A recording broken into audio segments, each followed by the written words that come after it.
Enlightenment awaits, and it's just a flash away. What's the enlightening question of the day?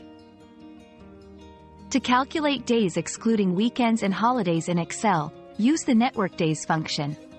This handy function calculates the number of workdays between two dates, automatically excluding weekends, Saturday and Sunday. Here's a simple formula. Equals NETWORKDAYS. Start_date, end_date, holidays. In this formula, start_date and end_date are your range of dates.